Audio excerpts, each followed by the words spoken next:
Hi, I'm Mia. Hi, I'm Winton, and welcome to TAIBU Takes On TABOO.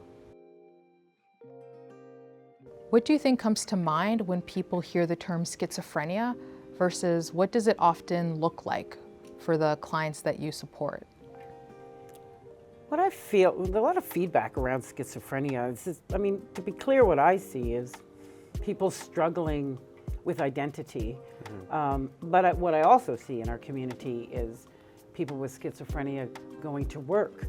Schizophrenia is treatable, manageable, and it's super, super important to know that there are services out there that really dive deep into that complex mental illness.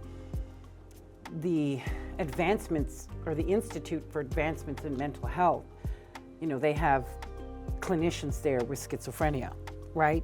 So when people see that it's not just somebody disassociated from reality, hearing a bunch of voices and acting out in bad behavior, I rarely see that. That's severe cases, untreated, and usually with lack of community support, right?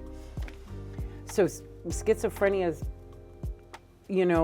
it's a complex illness and very treatable. Yeah, I think like you shared, Mia, like what we see surrounding schizophrenia is we see the most severe cases, like where that portrayed in media and things of that nature. So from what we understand, like it's something that we don't feel, that can be something that can be treatable, or like, people with schizophrenia living like a daily lives, like you said, going to work, doing their daily activities. So yeah, this is probably, I would say, like kind of what the biggest misconception is that, that it's treatable, and with support, people can, live their daily lives.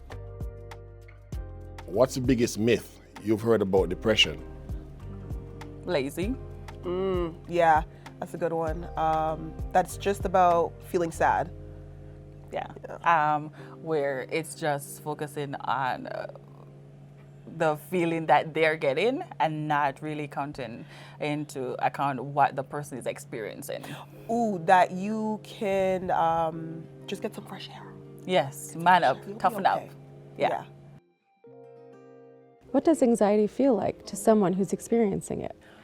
I think, you never want to minimize a mental illness, and with anxiety, to say what does it feel like experiencing? You can say the general, heart pumping, sweaty hands, but it's so interlayered. Everyone is very different.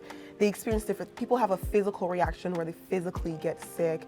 Some people have more of an internal where you might not even be able to tell they're having anxiety. They're just kind of sitting there like, oh, and you're like, oh, I would have never thought that person's experiencing anxiety before. I think it's, you need to ask yourself and analyze, like, what does anxiety look like to me? And then work on it going from there outwards. Yeah, exactly. Because if we look at it like, what is anxiety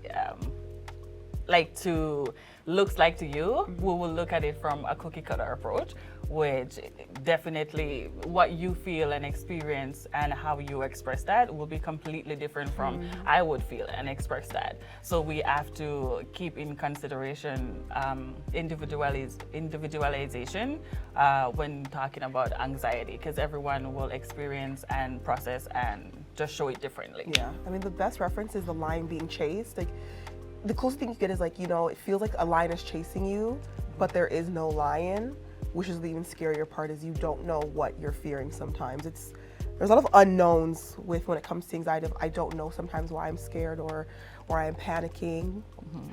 Just, it's not always, it's a great feeling for people. Yeah, and it just depends on where on the spectrum you are, because it's a continuum. Yeah. If you or someone you know needs urgent, in-person or over-the-phone mental health supports in Scarborough, call 211 anytime to reach TAIBU's Toronto Community Crisis Services. Have a question you want us to react to in a future episode? Drop a comment or reach out to us at info@taibuchc.ca if you prefer to reach us anonymously. Share this video and help keep the conversation going. Until next time, see you at another TAIBU Takes On Taboo. See ya.